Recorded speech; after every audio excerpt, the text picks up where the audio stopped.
Welcome to today's episode of Mind Matters, where we dive into the fascinating world of human thought and behavior. I'm your host, Alex, and I'm thrilled to have Dr. Jordan Taylor with us today. Dr. Taylor is a distinguished professor who has spent years studying both philosophy and psychology. Welcome, Dr. Taylor.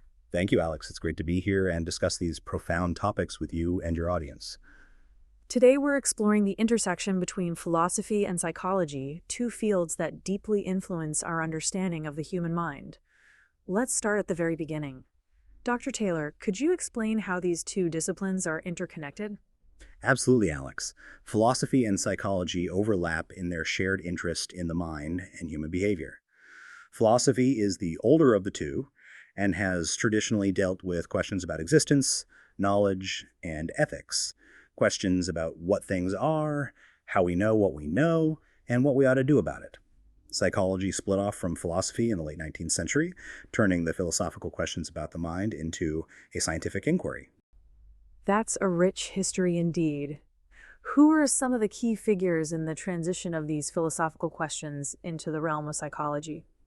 One of the pivotal figures was Wilhelm Wundt. In 1879, he founded what is considered the first psychological laboratory in Leipzig, Germany.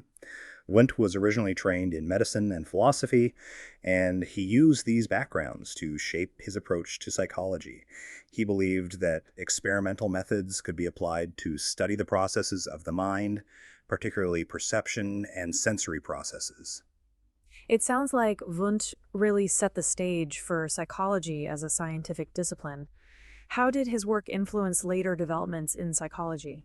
Wundt's emphasis on experimentation influenced generations of psychologists. His methods laid the groundwork for what would become experimental psychology, leading to the development of various psychological theories and practices. For instance, his work influenced American psychologist William James, who further advanced the study of psychology through his seminal work, The Principles of Psychology, which explored consciousness, emotion, and habit. Moving into the 20th century, how did the relationship between philosophy and psychology continue to evolve? In the 20th century, the two fields began to diverge even further as psychology adopted more quantitative methods and became more empirical. However, the philosophical underpinnings remained evident in areas like the philosophy of mind, ethics, and existential psychology. Philosophers like Bertrand Russell and later Ludwig Wittgenstein continued to influence psychological thought, particularly through their work on language and meaning. Let's delve a bit into some specific areas where philosophy and psychology intersect.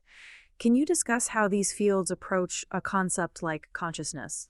Certainly. Consciousness is a core concept that both philosophers and psychologists wrestle with. Philosophically, there's a focus on the qualitative experience, what it feels like to experience consciousness. This is often discussed in terms of phenomenology or the nature of experience.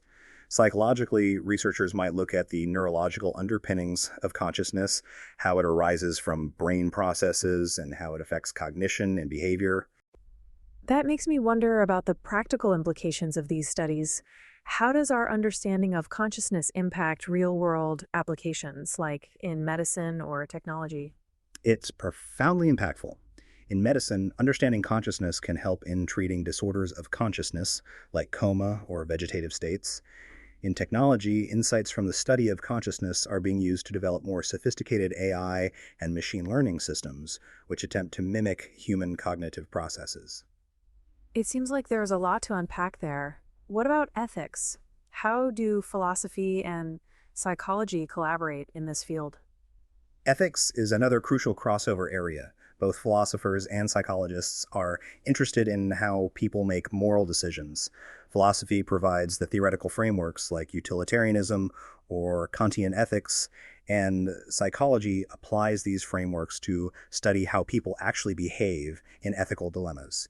This is a key area in applied psychology and is used to enhance outcomes in fields like business, law, and healthcare. As we wrap up, could you share how someone might use an understanding of both philosophy and psychology in their everyday life? Understanding both fields enhances critical thinking and self-awareness. It helps individuals understand their own beliefs, motivations, and behaviors, and also fosters a deeper empathy for the perspectives of others. This can lead to better personal decisions, improved relationships, and more ethical behavior in both personal and professional contexts. Dr. Taylor, this has been a deeply insightful conversation. Thank you so much for sharing your knowledge with us today. Thank you, Alex. I've enjoyed discussing these important topics with you and your listeners. And thank you to everyone tuning in to Mind Matters. Join us next time as we continue to explore the mysteries of the human mind and behavior. Until then, keep thinking deeply.